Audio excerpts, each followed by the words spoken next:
ಹರ ಓಂ ಎಲ್ಲರಿಗೂ ನಮಸ್ಕಾರ. ಸಣ್ಣ ಕಥೆ, ಒಳ್ಳೆಯ ಸಂದೇಶ. ಎರಡು ಸಣ್ಣ ಘಟನೆ ಬಗ್ಗೆ ನಾವೆಲ್ಲರೂ ಆಲೋಚನೆ ಮಾಡಬೇಕು. ಈ ಎರಡೂ ಘಟನೆಗಳು, ಒಂದು ಹೈದರಾಬಾದ್ನಲ್ಲಿ ನಡೆದಂಥ ಘಟನೆ, ಒಂದು ಹರಿಯಾಣದಲ್ಲಿ ನಡೆದಂಥ ಘಟನೆ. ಇದು ಇಂಟರ್ನೆಟ್ನಲ್ಲಿ ನೋಡಿದರೆ ಸಿಗುತ್ತೆ. ನಾನೇನು ಯಾವುದೋ ಕಲ್ಪನೆ ಮಾಡಿ ಹೇಳ್ತಾ ಇಲ್ಲ. ಎರಡೂ ಘಟನೆಗಳನ್ನು ನೀವು ಇಂಟರ್ನೆಟ್ನಲ್ಲಿ ನೋಡ್ರಿ. ಒಂದು ಜಿ ನ್ಯೂಸ್ನಲ್ಲಿ ಬಂದಿತ್ತು, ಒಂದು ತೆಲುಗು ಪೇಪರ್ದಲ್ಲಿ ಬಂದಿತ್ತು. ಘಟನೆ ಏನಪ್ಪಾ ಅಂದ್ರೆ, ಹೈದರಾಬಾದಿನ ಬಂಜಾರಾ ಹಿಲ್ಸ್ ನಲ್ಲಿ ನಡೆದಂತ ಒಂದು ಘಟನೆ. ಒಂದು ದೊಡ್ಡ ಮನೆ, ಅಲ್ಲೆಲ್ಲ ಕೋಟ್ಯಾಧೀಶರು ಇರ್ತಕ್ಕಂಥ ಪ್ರದೇಶ. ದೊಡ್ಡ ದೊಡ್ಡ ಒಂದೊಂದು ಎಕರೆ, ಅರ್ಧ ಎಕರೆಯಲ್ಲಿ ಮನೆಗಳು, ಮನೆ ಸುತ್ತ ಗುಂಪು ಗಿಡಗಳು, ಒಳಗೊಂದು ಭವಂತಿ ಮನೆ ದೊಡ್ಡದು. ಒಬ್ಬ ಕಳ್ತನ ಮಾಡ್ತಾ ಹೋಗಿ ಆ ಮನೆಗೆ ಹೋದ. ರಾತ್ರಿ ಹೊತ್ತು ಹಿಂದಿನ ಬಾಗಿಲು ಮುರಿದು ಒಳಗೆ ಹೋಗಿ ಕಳ್ತನ ಮಾಡ್ಬೇಕಂತ ಹೋದಾಗ ಅಲ್ಲಿ ಎರಡು ಡೆಡ್ ಬಾಡಿಗಳು ಬಿದ್ದಿತ್ತು. ಒಬ್ಬ ಮುದುಕ ಕೂತಲ್ಲೇ ಹಾಸಿಗೆ ಮೇಲೆ ಸತ್ತಿದ್ದ, ಒಂದು ತೆಳಗ ಒಬ್ಬ ಮುದುಕಿ ಸತ್ತಿದ್ಲು. ಸಾಧಾರಣ ಅವರಿಬ್ರು ಗಂಡ ಹೆಂಡತಿ ಇರ್ಬೋದು ಅಂತ ನೋಡಿದ. ವಾಸನೆ ಹತ್ರ ಹೋಗಿ ನೋಡ್ಕೊಂಡು ತನಗೇನ್ ಬೇಕಿದ್ದು ಸ್ವಲ್ಪ ಕಳ್ತನ ಮಾಡ್ಕೊಂಡು ಹೋಗ್ಬಿಟ್ಟ. ಇನ್ನು 2 ತಿಂಗಳಾದ ನಂತರ ಮತ್ತೊಮ್ಮೆ ಕಳ್ತನ ಮಾಡ್ಲಿಕ್ಕೆ ಬಂದಾಗ, ಹೀಗೆ ತಿರುಗಿ ಬಂದಾಗ ಅದೇ ಮನೆಗೆ ಮತ್ತೊಮ್ಮೆ ನೋಡೋಣ ಅಂತೇಳಿ ಅದೇ ಬಾಗಿಲು, ಹಿಂದಿನ ಬಾಗಿಲು ತೆಕ್ಕೊಂಡು ಒಳಗೆ ಹೋಗಿ ನೋಡಿದ. ಆ 2 ಡೆಡ್ ಬಾಡಿಗಳು ಹಾಗೆ ಬಿದ್ದಿವೆ. ಹುಳಗಳ ತಿಂದು ಅವೆಲ್ಲ ಸ್ಕೆಲಿಟನ್, ಅಸ್ಥಿ ಪಂಜರ ಮಾತ್ರ ಉಳಿದ್ಬಿಟ್ಟು. ಆಶ್ಚರ್ಯ. 2 ತಿಂಗಳವರೆಗೆ ಮುದುಕ ಮುದುಕಿದ ಹೆಣ ಯಾರು ಬಂದಿಲ್ಲ, ನೋಡಿಲ್ಲ. ಇವ್ರ ಪರಿವಾರ, ಬಂಧು ಬಳಗ ಏನಾಗಿರ್ಬೋದು ಅಂತ ಹೇಳಿ ಪೊಲೀಸರಿಗೆ ಫೋನ್ ಮಾಡಿ ಹೇಳ್ತಾನ, ನಾನೊಬ್ಬ ಕಳ್ಳ ಇಂಥ ಮನೆಗೆ ಹೋದಾಗ 2 ತಿಂಗಳ ತೆಳಗ್ ಕಳ್ತನ ಮಾಡಿದಾಗ ಡೆಡ್ ಬಾಡಿ ಬಿದ್ದಿದ್ದು, ಈಗ ನೋಡಿದ್ರೆ 2ಕ್ಕೂ ಹುಳಗಳ ತಿಂದು ಅಸ್ಥಿ ಪಂಜರ ಮಾತ್ರ ಉಳಿದಿದೆ ಅಂತ ಹೇಳಿ. ಅವ್ರು ಪೊಲೀಸರು ಹೋಗಿ ಆ ಬಾಗಿಲು ದೊಬ್ಬಿ ಒಳಗ್ ಕೊಂಡಿ ಹಾಕಿರ್ತಾರಂತ. ಬಾಗಿಲು ದೊಬ್ಬಿ ಮುರಿದು ನೋಡಿ ಅವರೆಲ್ಲ ಅಡ್ರೆಸ್ ತಗೊಂಡು ಮಕ್ಕಳಿಗೆ ಫೋನ್ ಮಾಡ್ತಾರ. ಇಬ್ರು ಮಕ್ಕಳು ಅಮೆರಿಕಾದಲ್ಲಿದ್ದಾರೆ. ಅಮೆರಿಕಾದಿಂದ ಬಂದ್ರು, ಕರ್ಮಕಾಂಡ ಮಾಡಿದ್ರು, ಆಯ್ತು ಹೋಯ್ತು, ಅದೊಂದು ವಿಷಯ.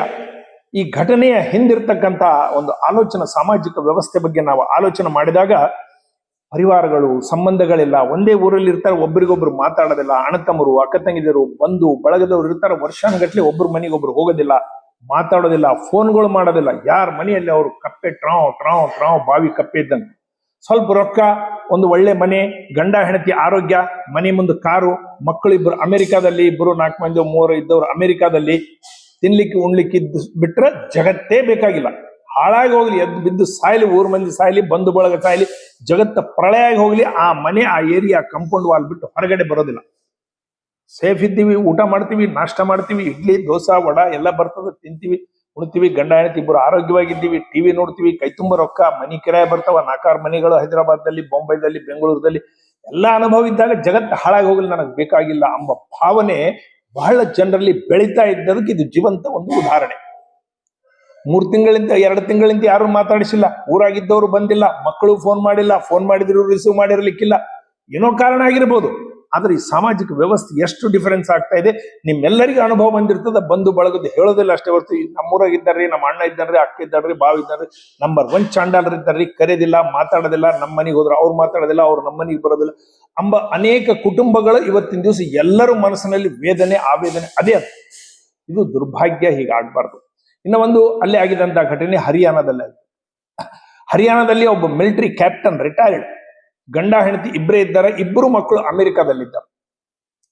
ಆ ತಂದೆ ಹೆಂಡತಿ ತೀರ್ಕೊತಾಳ, ಪಾಪ ತಾಯಿ. ಮಕ್ಕಳಿಗೆ ಫೋನ್ ಮಾಡ್ತಾನ, ಮಕ್ಕಳೇ ಅಮ್ಮ ತೀರ್ಕೊಂಡ್ಲು, ದಯಮಾಡಿ ನೀವು ಬಂದ್ಬಿಡ್ರಿ ಜಲ್ದಿ. ಸರಿ, ದೊಡ್ಡ ಮಗ ಬರ್ತಾನ, ಕರ್ಮಕಾಂಡಗಳೆಲ್ಲ ಆಗಿ ಹೋಗ್ತದೆ ತಾಯಿ. ಅವಾಗ ಹೋಗೋದು ಇನ್ನೊಂದು 2 ದಿವಸ ಇದ್ದಾಗ ತಂದೆ ಕ್ಯಾಪ್ಟನ್, ರಿಟೈರ್ಡ್ ಕ್ಯಾಪ್ಟನ್ ಹೇಳ್ತಾನ, ಮಗು ತಮ್ಮ ಬರಲಿಲ್ಲ, ತಮ್ಮ ಬಂದಿದ್ರೆ ಬಹಳ ಅಮ್ಮನ ಆತ್ಮಕ್ಕೆ ಶಾಂತಿ ಆಗ್ತಿತ್ತು. ಅಮ್ಮ ಸಾಯವರೆಗೆ ತಮ್ಮನ್ನೇ ನೆನೆಸಿದ್ದು. ನಿನ್ನ ಗುರ್ತಲ್ಲ, ಸಣ್ಣವಿದ್ದಾಗ ನಡೆದು ಬೆಳೆಸಿ ಮಾಡಿ ದೊಡ್ಡವ ಮಾಡಿದ ಅಮ್ಮ, ಅವನ ಮೇಲೆ ಬಹಳ ಪ್ರೇಮ ಇದ್ದು, ಅವ ಬರ್ಬೇಕಾಗಿತ್ತು, ಮಗು ಯಾಕೆ ಬಂದಿಲ್ಲ ಅಂದಾಗ ಮಗ ಉತ್ತರ ಕೊಟ್ಟಿದ್ದು ನೋಡಿದ್ರೆ ನಿಮ್ ಕಣ್ಣಲ್ಲಿ ನೀರು ಬರ್ತದೆ. ಅವ ಏನ್ ಹೇಳ್ತಾನ, ಅಪ್ಪ ನಾನು ತಮ್ಮಗೆ ಫೋನ್ ಮಾಡಿದ್ದೆ, ತಮ್ಮ ಬಹಳ ದೂರದಲ್ಲಿದ್ದಾನ, ನಾನು ಏರೋಪ್ಲೇನ್ ನಲ್ಲಿ 6 ಗಂಟೆ ಪ್ರಯಾಣ ಮಾಡ್ಬೇಕು, ಅಷ್ಟು ದೂರ, ಹತ್ತಿರದ ಇಲ್ಲಿದ್ದಂಗೆ ಇರೋದಿಲ್ಲ ಅಮೆರಿಕ, ಅಲ್ಲಿ ದೂರದಲ್ಲಿದ್ದಾನ. ನಾನು ಫೋನ್ ಮಾಡಿದೆ, ಬಿಜಿ ಆದ ಶೆಡ್ಯೂಲು, ನಾವಿಬ್ರು ಜಾಬ್ಗೆ ಹೋಗ್ತೀವಿ, ಮಕ್ಕಳಿಗೆ ಶಾಲೆಗೆ ಬಿಟ್ಟು ಬರ್ಬೇಕು, ಅನೇಕ ಕೆಲಸಗಳಿವೆ. ಅಣ್ಣ ಈಗ ಅಮ್ಮ ತೀರ್ಕೊಂಡಿದ್ದಾಳೆ, ನೀನ್ ಹೋಗಿ ಬಾ, ಅಪ್ಪ ತೀರ್ಕೊಂಡ್ಮೇಲೆ ನಾನು ಹೋಗಿ ಬರ್ತೀನಿ, ಅವಾಗ ನೀನ್ ಬರೋದು ಬೇಕಾಗಿಲ್ಲ, ಅವಾಗಿನ ಕೆಲಸ ನಾನು ನೋಡ್ಕೋತೀನಿ ಅಂತ ಹೇಳ್ದ. ಅವನಿಗೆ ಕ್ಯಾಪ್ಟನ್ ಕಣ್ಣಲ್ಲಿ ನೀರು ಬರ್ತದೆ. ಸರಿ ಮಗು ಬರಲ್ ತಗೋ ಅಂತ ಹೇಳಿ ಅವತ್ತ ರಾತ್ರಿ ಒಂದು ಪತ್ರ ಬರೀತಾನೆ, ಮಗನೇ ನೀನ್ ಬಂದಿದ್ದಿ, ನಾನ್ ತೀರ್ಕೊಂಡ್ಮೇಲೆ ತಮ್ಮ ಬರೋದು ಅಷ್ಟು ದೂರಲಿಂತ ಬೇಡ, 16,000 ಕಿಲೋಮೀಟರ್ ಇಂತ ಬರೋದು, ಅಮೆರಿಕ ಬಿಜಿ ಲೈಫ್, ನೀವು ಬೇಕಾಗಿಲ್ಲ, ಎರಡೂ ಕರ್ಮಕಾಂಡ ನೀನೇ ಮಾಡ್ಕೊಂಡು ಹೋಗು ಅಂತ ಹೇಳಿ ತನ್ನ ರಿವಾಲ್ವರ್ಲಿಂದ ಹೊಡ್ಕೊಂಡು ಸಾಯ್ತಾನ ಆ ಮನುಷ್ಯ. ಅದು ನೀವು ಇಂಟರ್ನೆಟ್ ನಲ್ಲಿ ಹೊಡೆದ್ ನೋಡ್ರಿ, ಇದು ನಿಮ್ಗೆಲ್ಲ ಇನ್ಫಾರ್ಮೇಶನ್ ಬರ್ತದ. ಆ ಕ್ಯಾಪ್ಟನ್ ಸಾಯ್ತಾನ. ಎಂಥ ವಿಪರ್ಯಾಸ, ಎಂಥ ಒಂದು ವ್ಯವಸ್ಥೆ ಆಗ್ಬಿಟ್ಟದ. ಅಮೆರಿಕಕ್ಕೆ ಹೋದವರಿಗೆ ತಲೆ ಮೇಲೆ ಕಣ್ಣು ಚಂದ್ರಲೋಕಕ್ಕಿದ್ದೀವಿ ಅಂತ ತಿಳ್ಕೊಂಡ್ಬಿಡ್ತಾರೆ. ಕೈ ತುಂಬ ರೊಕ್ಕ, ಯೌವನ, ಹೆಂಡತಿ, ಅವರ ಆರೋಗ್ಯ, ಅವರದು ವೈಭೋಗ, ಅಲ್ಲೆಲ್ಲ ಆ ಏರಿಯಾ ಕಾಣಿಸ್ತಕ್ಕಂಥದ್ದು ಸ್ವರ್ಗದಲ್ಲಿ ಕಾಣಿಸ್ತಕ್ಕಂಥದ್ದು. ಅವ್ರದೆಲ್ಲ ಶಾಪಿಂಗ್ ಮಾಲ್ಸ್, ಅವು ಇವು ಎಲ್ಲ ನೋಡ್ಕೊಂಡು ಆ ಕ್ಲೀನ್ನೆಸ್, ಆ ನೀಟ್ನೆಸ್, ಆ ಸಿಸ್ಟಮೆಟಿಕ್, ಆ ಡೆಮೋಕ್ರಸಿ ಎಲ್ಲ ನೋಡಿ ಮೋಹಿತರಾಗಿ ಅಲ್ಲೇ ಉಳಿದು ಬಿಡ್ತಾರ. ನಮ್ ಇಂಡಿಯಾಕ್ಕೆ ಬರೋದಿಲ್ಲ, ಇಂಡಿಯಾ ಕಲ್ಚರ್ ಸರಿಯಾಗಿಲ್ಲ, ಇಂಡಿಯಾದಲ್ಲಿ ಧೂಳು ಬಾಳ, ಇಂಡಿಯಾದಲ್ಲಿ ಹೊಲಸು ಬಾಳ, ಇಂಡಿಯಾದ ಜನರು ಸರಿಯಾಗಿಲ್ಲ, ಇಂಡಿಯಾ ಜನರು ಏನೇನೋ ಮಾತಾಡ್ತಾರ, ಇಲ್ಲಿ ಎಲ್ಲರೂ ವರ್ಕ್ ಫ್ರಮ್ ಹೋಮ್, ವರ್ಕ್ನಾಗ ಇರ್ತಾರ ಅಂತ ಹೇಳಿ ಆ ಒಂದು ಸಂಸ್ಕೃತಿಗೆ ಮೋಹಿತರಾಗಿ ಹೋಗ್ಬಿಡ್ತಾರ. ತಾಯಿ ತಂದಿನ ವೃದ್ಧ ಟೈಮ್ನಲ್ಲಿ ಈ ರೀತಿ ಬಿಟ್ಟು ಹೋಗ್ಬಿಡ್ತಾರ. ಇದು ಇವರ ಸಂಸ್ಕೃತಿ. ಇದು ನಮ್ಮ ಸಂಸ್ಕೃತಿ ಅಲ್ಲ. ನಮಗೆ ವೇದಗಳು, ಉಪನಿಷತ್ತುಗಳು ಹೇಳಿದ್ದು ಮಾತೃದೇವೋಭವ, ಪಿತೃದೇವೋಭವ, ಆಚಾರ್ಯ ದೇವೋಭವ, ಸರ್ವೇ ಸಂತು ಸುಖಿನಃ, ಸರ್ವೇ ಸಂತು ನಿರಾಮಯ, ಎಲ್ಲರೂ ಸುಖವಾಗಿರಲಿ. ಈಶಾನ ಸರ್ವ ವಿದ್ಯಾನಾಂ ಈಶ್ವರ ಸರ್ವಭೂತಾನಾಂ ವಸುದೈವ ಕುಟುಂಬಕಂ, ಈ ಜಗತ್ತೇ ಒಂದು ಕುಟುಂಬ.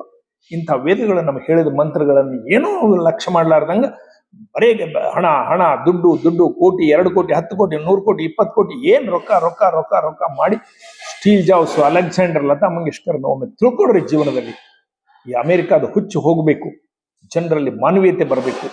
ಒಂದೇ ಊರಲ್ಲಿ ಇರ್ತಕ್ಕಂಥ ಬೆಂಗಳೂರು, ಹೈದರಾಬಾದ್, ದಿಲ್ಲಿ ಕ್ಯಾಪಿಟಲ್ ಸಿಟಿಗಳಲ್ಲಿ ಇರ್ತಕ್ಕಂಥ ಅಕ್ಕ ತಂಗಿದರು, ಅಣ್ಣ ತಮ್ಮದಿರು, ಬಂಧು ಬಳಗದವರು ತಿಂಗಳಿಗೊಮ್ಮೆ, ವರ್ಷಕ್ಕೊಮ್ಮೆ ಹೋಗ್ರಿ, ಅವ್ರ ಮನೆಯಲ್ಲಿರ್ರಿ, ನಿಮ್ಮ ಮನೆಗೆ ಅವ್ರಿಗೆ ಕರೆಸ್ರಿ, ಊಟಕ್ಕೆ ಹಾಕ್ರಿ, 2 ದಿವಸ ಒಂದೇ ಕಡೆ ಕೂತು ಆತ್ಮೀಯವಾಗಿ ಅನ್ನ ಸಾರು ಮಾಡ್ರಿ, ಊಟ ಮಾಡ್ರಿ. ಎಷ್ಟು ಆನಂದ ಇರ್ತದೆ, ಎಷ್ಟು ಇದು ಬರ್ತದೆ. ಹಳ್ಳಿಗಳಲ್ಲಿ ಈಗ ಹಾಗೆ ಬದುಕ್ತಾ ಇದ್ದಾರೆ ಜನರು.